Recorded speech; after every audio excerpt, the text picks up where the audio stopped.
Buenas noches, queridos hermanos, ¿cómo están? Espero que estén bien. El día de hoy, jueves, continuamos con nuestro estudio del libro de Mateo. Estamos en el capítulo 12, por si acaso. El día de hoy vamos a hablar acerca del versículo 22 hasta el versículo 37, si llegamos, porque son temas muy importantes que vamos a tocar el día de hoy. Habíamos estado hablando de los fariseos que estaban siguiendo a Jesús. Y estos fariseos estaban de alguna manera tratando de buscar algo para poder acusar a Jesús. Entonces lo estaban persiguiendo. Para que pueda decir o hacer algo que pueda ser con la que puedan hacer una acusación y puedan terminar con Jesús. Ese era el objetivo de ellos. Resulta que en un momento se le trajo a Jesús a un hombre que no solamente estaba endemoniado, sino que estaba ciego y estaba mudo. Imagínense una persona así. ¿Qué hace Jesús? No solamente le da vista, no solamente le permite hablar nuevamente, sino que lo libera del demonio en el cual estaba poseyendo a esta persona. Era algo que se estaba viendo constantemente en la vida de Jesús. Era algo que habíamos estado viendo con la hija de Jairo, habíamos estado viendo con el leproso, por ejemplo, cuando fue limpiado. Habíamos estado viendo el poder del Señor. Era la señal, la evidencia de que el reino de Dios había llegado aquí a la tierra. Era la evidencia de que el imperio del pecado, Satanás, estaba poco a poco desmoronándose. Y a causa de Cristo, el reino de Dios empezaba a brillar cada vez más y más. Resulta que traen a este hombre que estaba ciego, que estaba mudo y que estaba endemoniado. Jesús lo libera. Primero lo sana, lo libera también del demonio. Y la gente cuando ve eso, obviamente se queda atónita, es decir, se queda sorprendida, estupefacta, no sabe qué hacer. Es decir, la gente estaba anonadada, por así decirlo. Y se preguntaba, ¿será que este es el hijo de David, el esperado, aquel Mesías que todos estaban esperando en ese momento? ¿Será que este Jesús sea el Mesías? Y en la pregunta había gente que decía, claro, algunos discípulos, los discípulos que le siguieron a Jesús, obviamente que creyeron eso, por eso lo estaban siguiendo. Pero había mucha gente que a pesar de que estaban viendo tantos milagros, no creían que Jesús era el Cristo, no creían que Jesús era el Mesías.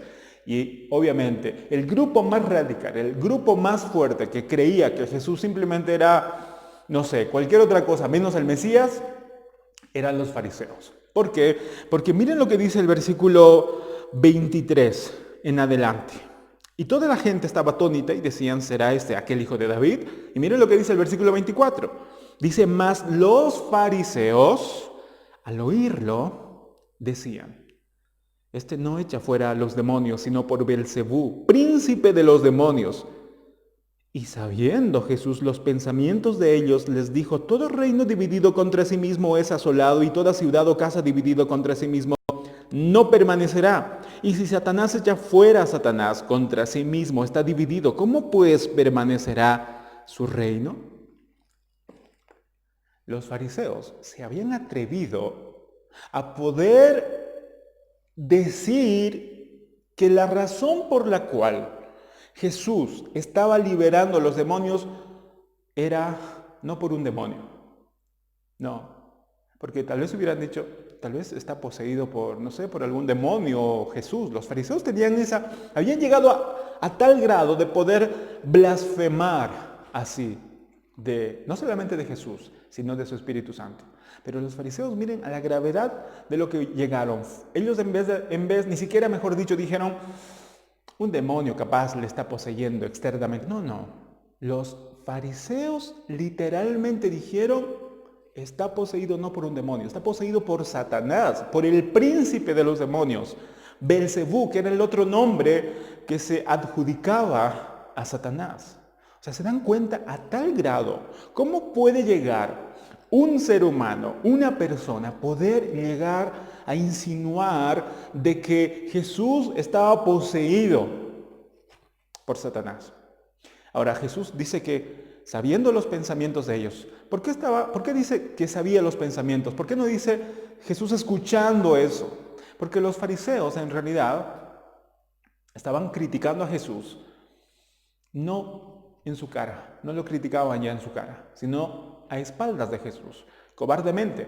Y como Jesús sabía eso, era importante que estos fariseos sepan y aprendan en qué error están. Ahora es increíble cómo Jesús se acerca a estos fariseos, no los grita, no les está queriendo de verdad condenar. Yo creo que la razón por la cual Jesús dijo todo lo que vamos a ver ahora es para que de alguna forma estos hombres, estos fariseos se dieran cuenta en qué situación estaban. ¿Qué es lo que estaban diciendo? En otras palabras, que puedan pensar un poquito en lo que estaban diciendo. Dice Jesús, a ver, queridos fariseos, primero quiero que sepan algo. Recuerden que todo reino dividido contra sí mismo, que toda casa dividida contra sí mismo, que toda familia, que toda ciudad dividida contra sí mismo, ¿qué pasa? ¿Qué pasa cuando hay guerra interna? Cuando hay peleas internas en una ciudad, en una familia, en un reino, ¿qué pasa? Ese reino, esa casa, esa ciudad se desmorona, no puede vivir, no puede subsistir. Abriendo paréntesis, yo creo que es importante poder notar y entender algo muy importante. Si nosotros como iglesia, como familia, como sociedad, vamos a estar peleándonos entre nosotros mismos, es imposible que sobrevivamos. Es imposible que nosotros podamos subsistir. Cada reino, toda ciudad, toda casa, todo hogar, toda relación que se esté peleando internamente no subsiste. Es una verdad universal. Bueno, Jesús le dice, cerrando paréntesis, le dice, si fuera verdad lo que ustedes están diciendo, que yo estoy echando, Jesús es como si estuviera diciendo, ¿no? Si fuera verdad lo que ustedes fariseos están diciendo, de que yo estoy echando los demonios por Satanás, eso quiere decir que Satanás está contra su mismo reino. Que Satanás en un principio seguramente había mandado a sus demonios para que puedan atormentar y poseer a los hombres y que ahora con ese mismo poder Satanás está destruyendo, está echando a esos mismos demonios que al principio el mismo Satanás tal vez le hubiera dado permiso.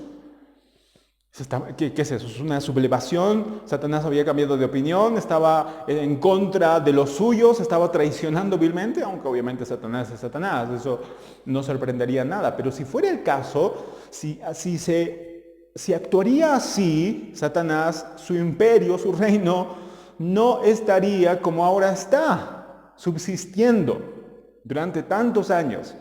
Entonces, es absurdo, queridos fariseos, seguramente en otras palabras Jesús tal vez hubiera querido decirles, o tal vez nosotros interpretamos de esa manera, de que es absurdo lo que los fariseos le dijeron a Jesús, que estaba echando fuera a los demonios por Satanás. Eso en primer lugar, porque todo reino dividido contra sí mismo no subsiste. Ahora, lo que dice el versículo 26 es lo siguiente, dice, y si Satanás echa fuera a Satanás, sigue hablando con ese pensamiento Jesús, dándoles ese argumento, dice, y si Satanás echa fuera a Satanás, contra sí mismo está dividido, ¿cómo pues permanecerá su reino? Es imposible. Entonces lo que ustedes están diciendo, queridos fariseos, porque en realidad dicen los comentaristas que los fariseos sabían que Jesús estaba liberando a muchas personas de los demonios y de los espíritus malignos por el poder de Dios. Los fariseos sabían. Pero como la gente estaba poco a poco siguiendo a Jesús y estaba abandonando de alguna forma a los fariseos tenían envidia. No soportaban el hecho de que la gente esté siguiendo más a Jesús y estén perdiendo adeptos. Qué diferente los fariseos a la de Juan el Bautista, ¿se acuerdan? Juan el Bautista también tenía sus seguidores, pero cuando apareció Jesús, en vez de Juan el Bautista sentir celos, lo que él dijo es, viene alguien que es mucho mayor que yo. Y yo, decía Juan el Bautista, yo no soy digno siquiera de poder atar el calzado de sus pies, o desatar, mejor dicho, el calzado de sus pies.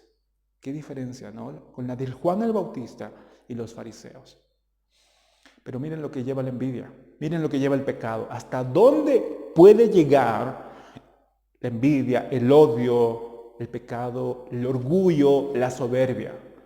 El otro argumento que Jesús muestra es versículo 28, no es otro argumento, pero es a continuación, dice, pero si yo por el Espíritu de Dios echo fuera de los demonios, ciertamente ha llegado, mejor dicho el 27, nos hemos quedado en el 27, perdón. Y si yo echo, dice, fuera los demonios por Belcebú, como ustedes dicen, queridos fariseos, ¿por quién los echan vuestros hijos? Por tanto, ellos serán vuestros jueces.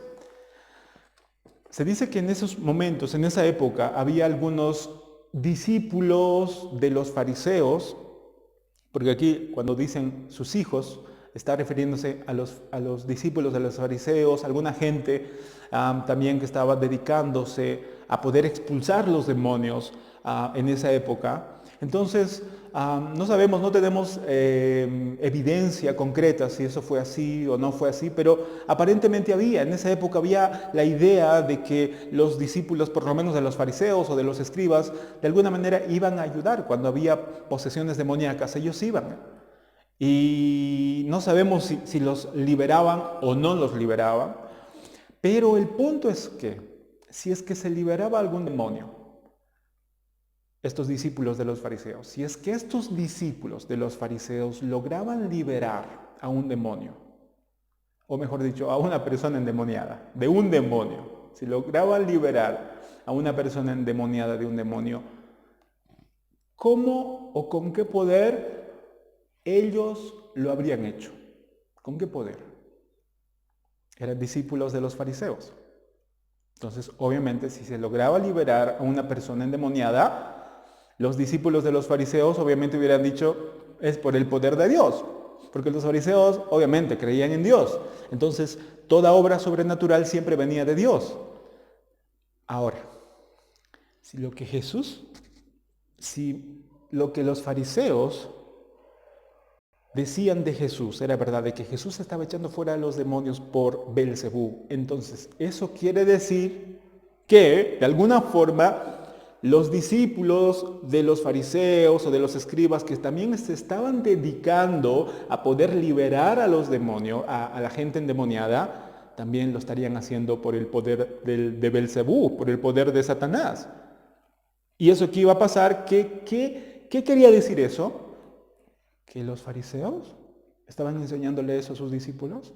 ¿Cómo es que los fariseos lograron que sus discípulos tengan un poder satánico para liberar a otros espíritus? Entonces los fariseos obviamente no iban a aceptar esa teoría, no iban a aceptar esa versión. Por eso Jesús les pregunta, ¿no? O sea, sus discípulos, sus hijos, ¿a qué nombre? ¿Con qué fuente de poder echan los demonios? ¿Con Belcebú también? Y los fariseos obviamente iban a negar eso. No. Pero si los fariseos hubieran dicho no, nuestros discípulos echan a los demonios por el poder de Dios. Eso también implicaba que Jesús entonces también estaba echando fuera a los demonios por el poder de Dios, cosa que tampoco los fariseos aceptaban. Cualquier cosa que hubieran respondido los fariseos los hubiera dejado en ridículo. Jesús les responde con una contrapregunta a la pregunta o a la acusación que ellos le estaban haciendo a Jesús. Es increíble cómo Jesús, nuestro Señor, era tan sabio, tan prudente, inteligente sobre todos, ¿verdad? Que dejaba con la boca cerrada a cualquiera que lo estaba acusando. Eso sucedió también cuando le preguntaron acerca de los tributos. Le quisieron acusar y le quisieron tender una trampa para preguntarle si era lícito o no pagar los tributos a César, y Jesús le dijo, bueno, denme una moneda. ¿De quién ven el rostro en esta moneda? Y los fariseos le dijeron, o los herodianos le dijeron, del César. Entonces Jesús le dijo una respuesta magistral. Dad al César lo que es del César y dad a Dios lo que es de Dios. Punto. Jesús siempre acostumbraba a responder así a esa gente, a veces insolente, soberbia, que de verdad se creían que tenían todas las respuestas y eran muy inteligentes.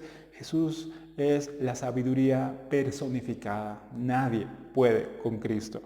De manera que les dice Jesús, sus hijos o discípulos van a ser los jueces. Ellos van a dictaminar lo que ustedes están diciendo o la barbaridad de lo que ustedes están diciendo, versículo 28. Pero si yo, dice, por el Espíritu de Dios echo fuera a los demonios, ciertamente ha llegado a vosotros el reino de Dios. Eso es lo que les estaba diciendo al principio. O sea, la evidencia de que Jesús estaba liberando a mucha gente de los demonios era una evidencia de que el reino de Dios había acercado. Los enfermos estaban sanando, los leprosos estaban siendo limpiados, los cojos estaban andando, los ciegos veían. El evangelio era predicado a los humildes, aquellos sencillos de corazón, los pobres de corazón, etc. Era la evidencia de que el reino de Dios estaba rompiendo el imperio del pecado, el imperio de las tinieblas, el imperio de la muerte. Era el inicio de una vida nueva. Jesús estaba restaurando todo aquello que se había caído, todo aquello que estaba mal en un principio. Versículo 29, porque ¿cómo puede alguno entrar a la casa del hombre fuerte y saquear sus bienes si primero no le ata? Y entonces podrá saquear su casa. El que no es conmigo contra mí es, y el que conmigo no recoge desparrama. Hay una manera de poder explicar cómo es que Jesús vino a este mundo y qué es lo que vino a hacer. Jesús dice, miren, ustedes pueden saber que cualquier ladrón que quiera entrar a una casa a robar, ¿qué es lo primero que tiene que hacer? Es atar al dueño de la casa. ¿Por qué? Porque el dueño de la casa no le va a ayudar a robar, ¿verdad? Obviamente, porque es el sujeto que está siendo robado. Entonces lo que tiene que hacer el ladrón es atar a ese hombre fuerte, porque no va a querer el ladrón que le ayude voluntariamente a robar, ¿verdad? Entonces tiene que atarlo, de manera que tiene que ser más fuerte. El ladrón tiene que ser mucho más fuerte que el hombre de la casa, de manera que lo ate y empiece a poder robar. Jesús está diciendo, como simbología, como ejemplo, Satanás estaba gobernando este mundo por el poder del pecado, estaba subyugando a toda la humanidad. No había otro más fuerte que el imperio de Satanás, hasta que vino Cristo. No es que antes Cristo no era poderoso, tampoco Dios, no es que antes Dios no gobernaba, no, Dios siempre gobernó, Dios siempre va a gobernar, incluso sobre Satanás. En el Antiguo Testamento podemos ver muchos ejemplos, el ejemplo de Job, el ejemplo por ejemplo, de David, ¿no? De cómo Satanás estaba siendo un instrumento de parte de Dios para que pueda lograr los propósitos de Dios. No es que Satanás era el soberano de todo el universo, no. Satanás estaba debajo del poder de Dios. Pero Satanás aquí en la tierra, a causa del pecado del hombre, estaba gobernando. Estaba haciendo de las suyas, por así decirlo, hasta que vino Cristo. Y empezó a poder atar, que era mucho más fuerte en la carne, obviamente. Jesús vino en carne y hueso, vino a poder instaurar el reino, a poder predicar el evangelio, a poder hacer que el reino de Dios empiece aquí en la tierra también, de alguna manera, para los hombres, para nosotros, para redimirnos por su sangre. De manera que Jesús vino como un hombre más fuerte que Satanás. Lo ató y empezó a poder rescatar lo que se había perdido. Empezó a rescatar lo que se había perdido. Eso es lo que vino a hacer el Señor. Eso es lo que vino a hacer el Señor. Cristo es mucho más fuerte que Satanás. Es mucho más fuerte que cualquier otra persona, espíritu, que cualquier otra cosa. Jesús dijo, toda potestad me es dada a mí. Toda potestad. Todo lo que está en el cielo y todo lo que está en la tierra. De manera que el Señor, de alguna forma, estaba tratando de poder decir, mira, yo no estoy echando a los demonios por el poder de Satanás. No. Yo soy mayor que Satanás, de alguna forma estaba diciendo Jesús. Porque a Satanás tenía que vencerle a alguien que era superior a él, y ese era Cristo, que vino a poder rescatar, a poder quitar lo que se le había robado de alguna manera, ¿no? Entonces dice el versículo 30 algo muy importante. Y no tenemos que olvidar esto. Dice, el que no es conmigo, contra mí es, y el que conmigo no recoge, desparrama. ¿Qué quiere decir esto? Simplemente que en Cristo, en el cristianismo, o en esta vida, mejor dicho, no podemos ser neutrales. Hay solamente dos imperios. El imperio del reino de los cielos, en el cual está Cristo como cabeza, y el imperio de Satanás. No podemos estar en los dos imperios. Ahora, uno no puede decir, no, yo la verdad sí creo en Dios, pero tampoco quiero estar muy comprometido, pero tampoco no odio a Dios, de verdad, no estoy odiando a Dios, no estoy haciéndole nada, yo estoy tranquilito. No hay neutralidad. Si no estamos con Dios, si no estamos con Cristo, estamos en contra de Él. El que conmigo no recoge, está desparramando, aunque se crea, aunque parece que esa persona no está haciendo nada, que está con las manos cruzadas, que está pasivamente. No.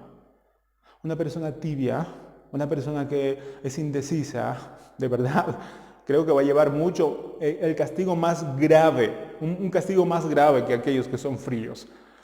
Decía Jesús a las 7 iglesias de Apocalipsis, es mejor que seas frío o caliente, porque si eres tibio, de verdad, te vomitaré de mi boca. Y eso creo que es mucho más fuerte que ser frío. De manera que si eres tibio, de manera que si queremos estar al medio y ser neutrales, eso no significa que nos vamos a salvar. Estamos en el mismo grupo de aquellos que desparraman. Así que tengamos en cuenta eso. En Cristo, en la vida cristiana, o en esta vida, mejor dicho, no podemos ser neutrales. O seguimos a Cristo o estamos en contra de Él, aunque nosotros pensemos que no estamos en contra de Él, porque aparentemente nos portamos bien, hacemos bien a la gente, pero espiritualmente estamos contra Él, porque si no somos con Él, estamos contra Él.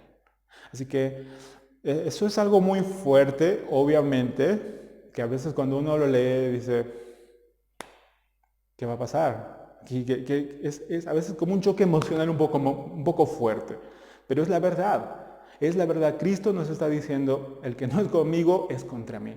Y es verdad porque siempre hemos estado, antes de Cristo, siempre hemos estado viviendo una vida en contra de Cristo, ofendiendo a Dios, viviendo, queriendo nosotros ser nuestros propios amos, nuestros propios dioses, queriendo gobernar. Odiamos cualquier otra cosa que nos quiera controlar o que nos quiera corregir, ¿no? Queríamos hacer lo que a nosotros nos dé la gana. Estábamos en contra de Dios.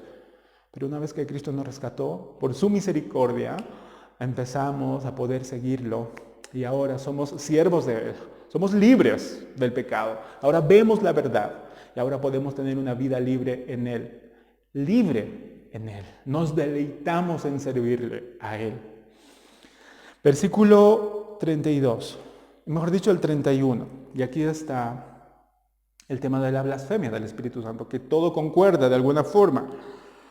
Dice el versículo 31, por tanto os digo, todo pecado y blasfemia será perdonado a los hombres, mas la blasfemia contra el Espíritu no le será perdonado. Versículo 32.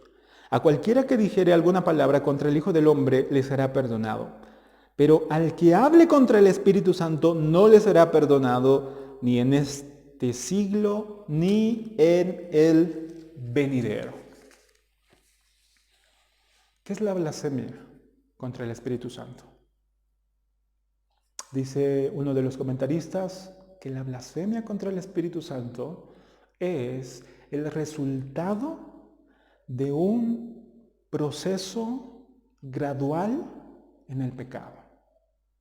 Es el resultado de un proceso gradual en el pecado. Uno no va a blasfemar al Espíritu Santo de la noche a la mañana. Es un proceso, es un proceso. Es interesante cómo Jesús dice, el que cualquier persona que diga algo contra mí, Jesús decía eso, yo le voy a perdonar. Y eso se hizo evidente en Pedro. ¿Se acuerdan cuando Pedro maldijo? Dijo, yo no conozco a ese hombre, y lo dijo maldiciendo. Por ejemplo, Pablo, Saulo de Tarso, que estaba persiguiendo a la iglesia y todo lo demás, fueron perdonados por Cristo, fueron restaurados por Cristo. Pero el blasfemar con el Espíritu Santo, contra el Espíritu Santo, es un proceso, es un proceso. No es de la noche mañana. Y aparte no vas a blasfemar. Una persona nunca va a blasfemar contra el Espíritu Santo por ignorancia. Hay gente que pecan y a veces uno puede pecar también por ignorancia, porque no conocíamos. El Señor nos perdona. Pero cuando uno sabe que lo que está haciendo está mal y aún así lo sigue haciendo, eso ya es algo que muestra la profundidad del endurecimiento del corazón. La blasfemia contra el Espíritu Santo es justamente eso, como dijimos antes, es el resultado de un proceso gradual en el pecado. Es cuando los fariseos sabían los fariseos que Jesús de verdad, de alguna forma, mostraba todas las evidencias que cumplía las profecías. Él cumplía todas las profecías. Y que no se podía liberar a ningún demonio, a menos que sea por el poder de Dios. Pero a pesar de que los fariseos sabían que el Espíritu de Dios estaba obrando en Jesús, a pesar de eso, se atrevieron a poder decir que es por Satanás que Jesús estaba liberando a la gente de los demonios. ¿Cómo puede el ser humano, de verdad? ¿Cómo puede el corazón del ser humano endurecerse tanto por la soberbia del pecado? Y uno de los comentaristas habla acerca de eso.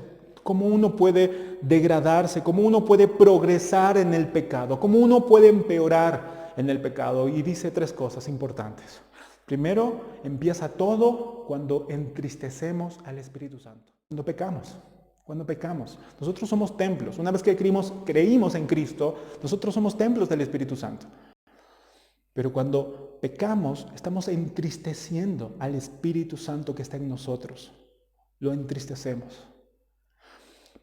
Y cuando sucede eso, el Espíritu Santo, y esta es la segunda etapa, nos empieza a amonestar, ¿no? Nos empieza a poder hacer sentir que estamos mal.